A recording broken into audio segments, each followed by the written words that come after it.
What up everybody, it's your boy Frenchiie. Welcome back to my channel. Today I'll be teaching you guys how to hard reset your iPhone 15 Pro and Max.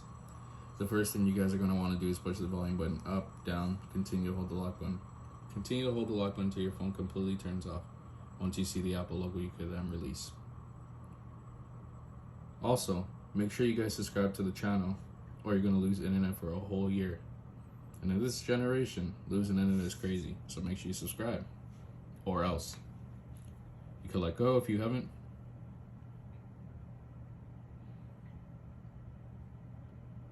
And there you guys go. Your iPhone has been hard resetted.